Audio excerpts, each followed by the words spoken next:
Hi,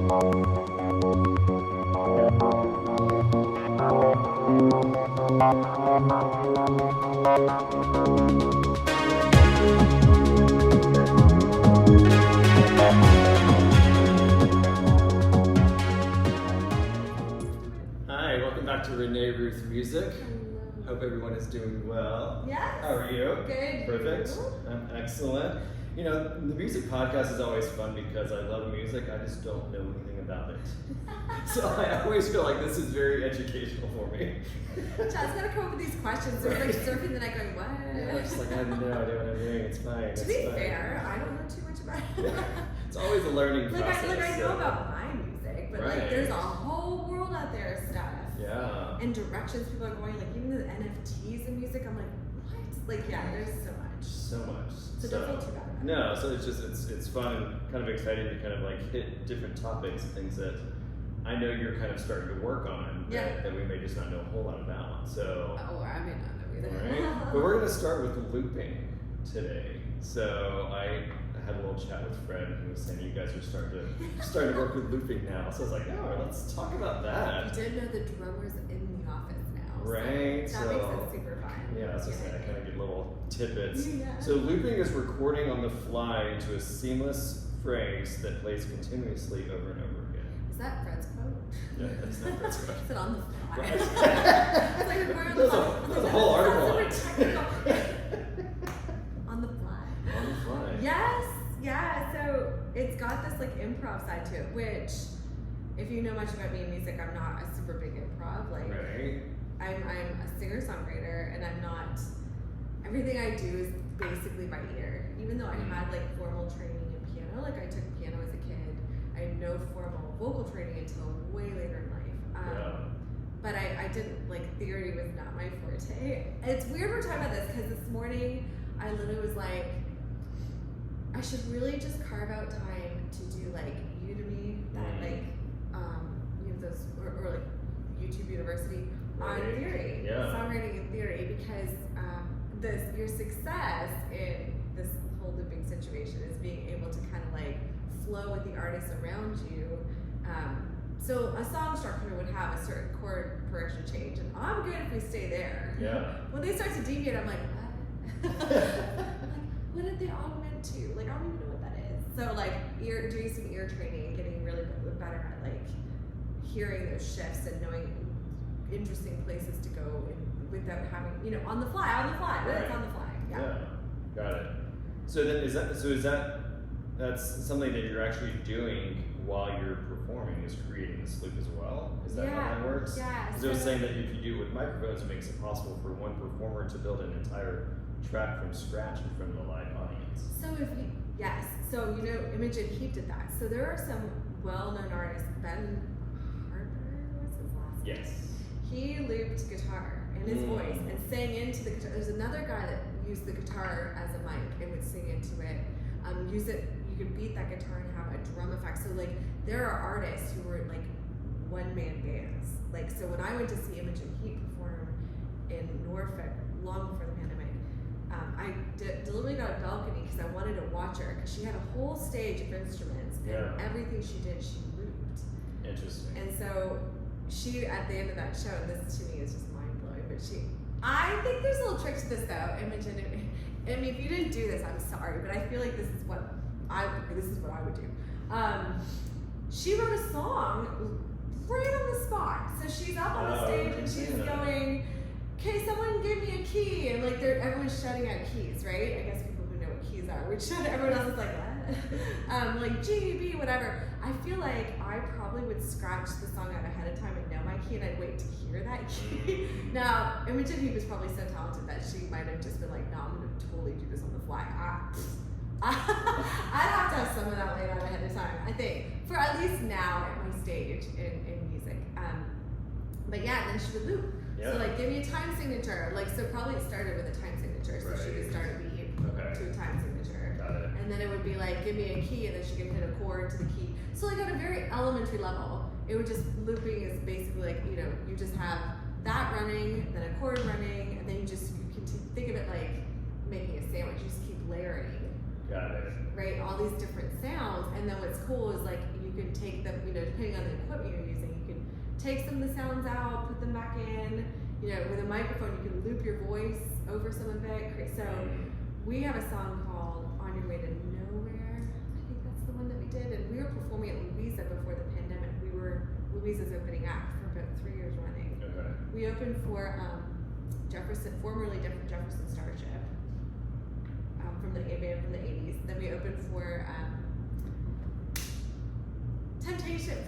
lead singer of the Temptations, lead singer of the Somethings, and the Somethings, he's like these dudes are in their 80s now, still rocking it, like 50s, 60s style. Yeah, opened for them. Wow. And so in our last one we opened for, I don't remember who the band was, but we live looped. So we actually daisy chained all our computers together, and the master was my keyboard player, Matthew Billings, and he would start the click, right? So Ableton Live lets you live loop. So there's just kind of like these columns, and a click is running. And so I, like, as the piano player, that sounds very repetitive. So it's easy for us to loop because we're newish to this. Right. So it's a 3-chord change, right?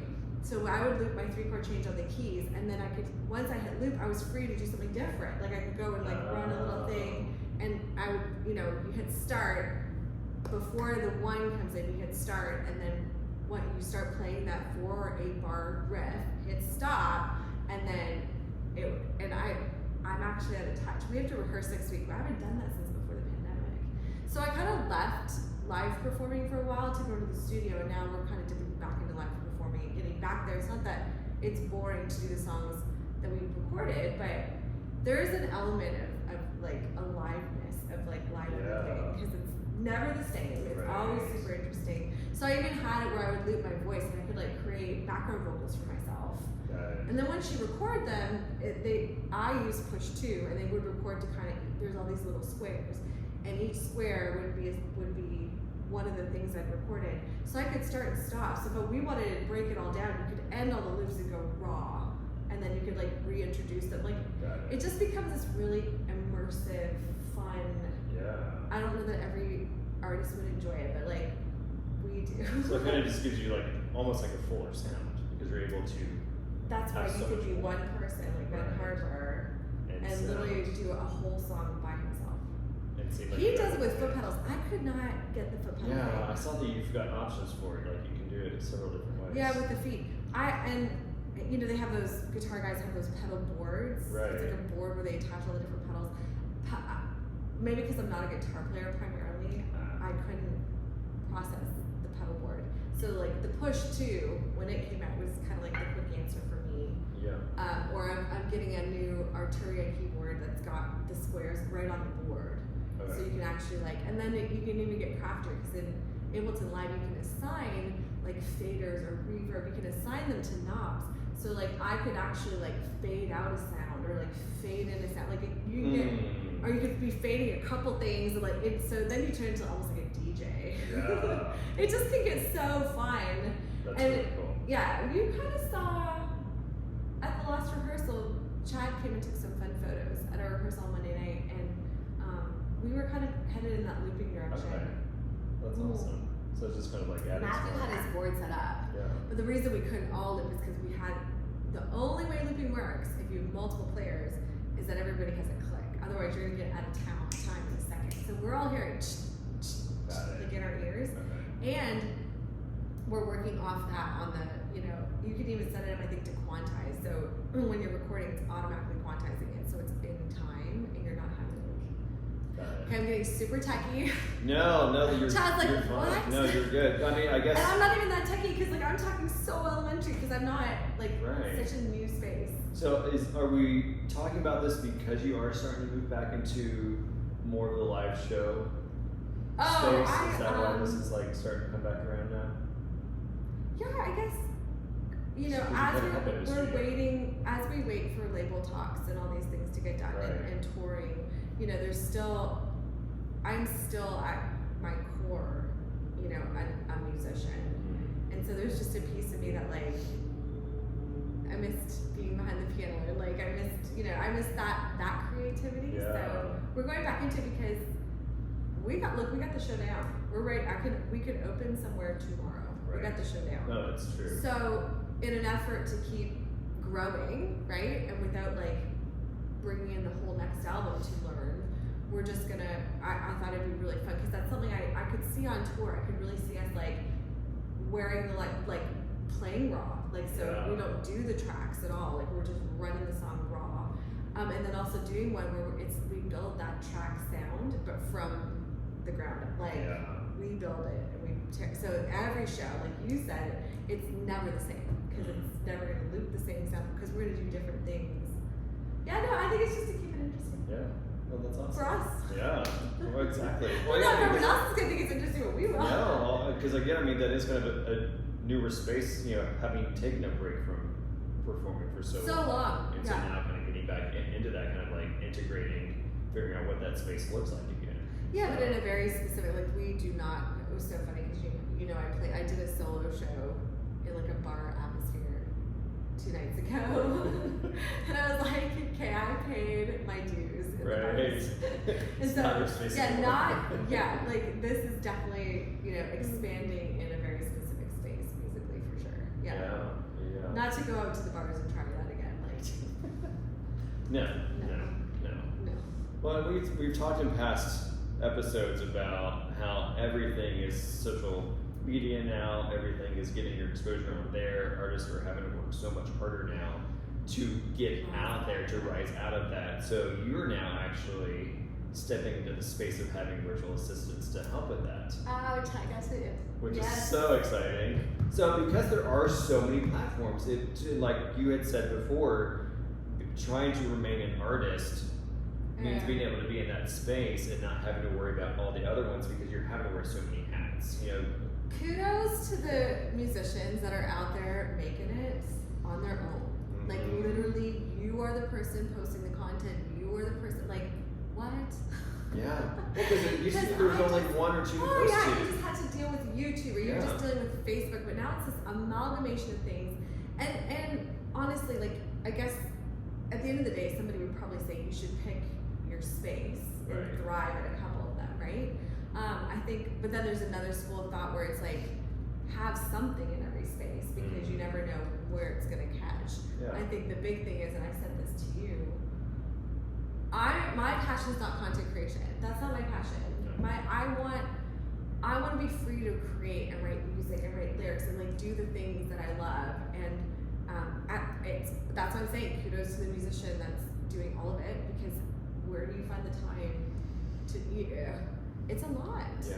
So yes, we are going to expand our little community to the Philippines. Yeah. Who, by the way, some of the most amazing singers somehow come from that country. Oh, they do. Oh, How? What are they doing down there? They're so good though. I love them.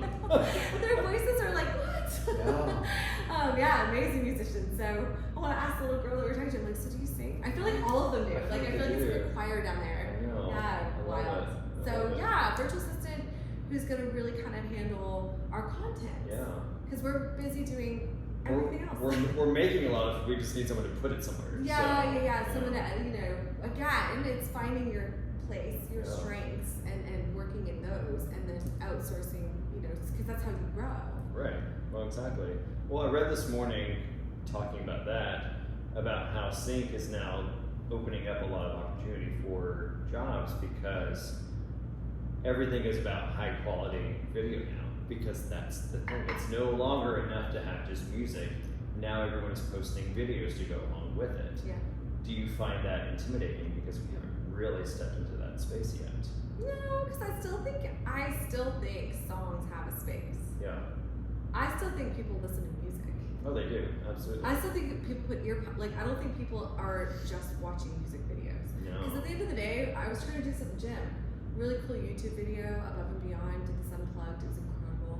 Above and Beyond is like EDM, so they're like, and then they did this like super it's like they took all their hype tracks and like, I was like, yes. And I was trying to listen to it at the gym, it's like YouTube, I don't know, is there a fix for this? Because YouTube, if I exit the app, it stops.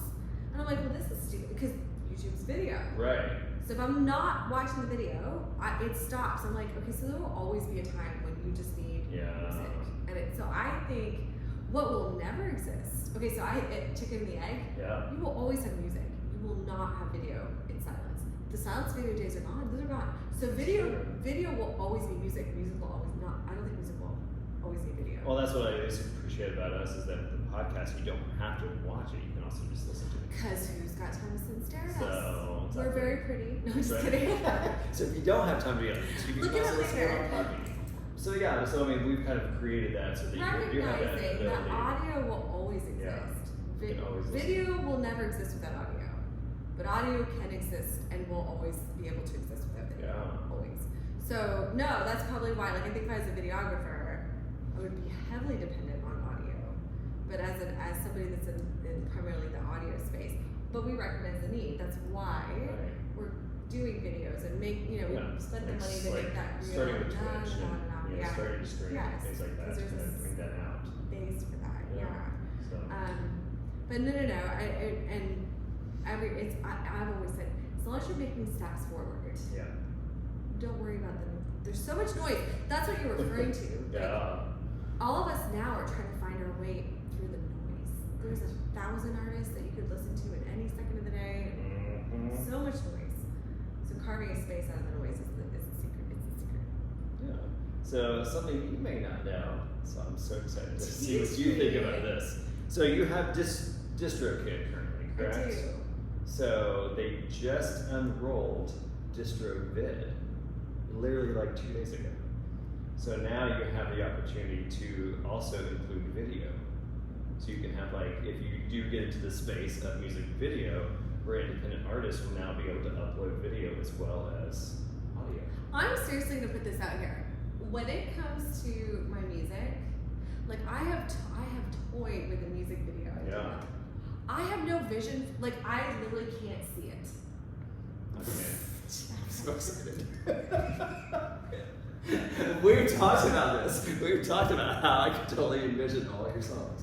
So, but no, and that's okay. How do you make a video that's not cheap? I feel like I just and at the end of the day, I have no interest. Right. I know it's a part of music creation. Yeah. I like them when they're well done. Yeah. I like to watch a music video, but I'm still I would prefer to it's the music. It's not the video that gets me. It's the Right, music. it's the music. Yes. Yeah. Yes. No, it's true. So I mean, but I thought it was very interesting that That they've now added so that. you could have the song distributed to Spotify, and all those audio spaces, and then you can also upload a music video and have them distribute to all the video spaces. Correct. So that way it allows independent artists to still be able to keep all of their money for the videos. for the videos. So now it gives you another option. So they're just It's the thing, again, the decentralization, right? Yeah. It's not the big whoever's that do this anymore. because artists are struggling so much, they wanted to have another way for them to be able to keep their It's been an uphill climb since Yeah. Napster. I mean, and I wasn't even a full-fledged artist when Napster came out, but it's been an uphill climb for musicians to get paid for their work. Right. Because you can free stream, free. So it's where touring is where you make your money. It's Right. Yeah. not the only reason I want. And to be honest, who said this to me? Oh, we were talking about Paul McCartney at that show on Tuesday night. Right. And I met a guy, and they were talking about how. Okay, I'm sorry, Paul. I don't feel this way about you, but talking about how he's such a narcissist, right? And he keeps performing because I said, isn't the dude in his 80s and he's still performing? Right on. And he's they said this guy is distantly affiliated with McCartney's crew. And he said it was because McCartney is addicted to the accolades. Paul, I want to marry you. His 80-year-olds still want people, young girls to marry. I don't know. And as soon as he said addicted, I was like, yeah, me too. But I'm addicted to the energy. You put a lot of humans in one space and experiencing the same thing. That's amazing. And the energy exchange, there are enough words. That's what I'm addicted to. Right. That's what I dream of. That's even in the smallest way, when we do it here, there's 25 people watching. That energy, it's just, we're all feeling this thing together, and it's just a journey. I've always said, I wanted my music to be a journey. I want people to go on a journey. That's why I don't like to write very straight songs or very repetitive songs, because I want, even though the second album has a little more dancey dance, which has a little repetitive, but it's the experience. So whether that comes in a video fashion or it comes listening to the audio track. Yeah. I want people to feel things like that's the goal. I'm excited to see you on a big stage. I know, me too. I think that energy is going to be so amazing. So it'll be really fun. So, and then in the meantime, we do have another show coming up, July 15th. Mm-hmm. So just think one day they'll be like, man, I could have saw them and she would have given us wine for free. Right. VIP tickets. Come on. No, you can't get that. Oh, well, this was great. This was an education. As always, I love it. So, tell us a little bit about Please tell us things you know, because I'm sure looping, there are people that know way more than I do. Yeah. And I want all the secrets and the tricks and the shortcuts. That's right. Feed them over, feed them over. But Awesome. yeah. Well, thank you. Thank you for joining. Yes. Cheers. Thanks, guys. See you next week.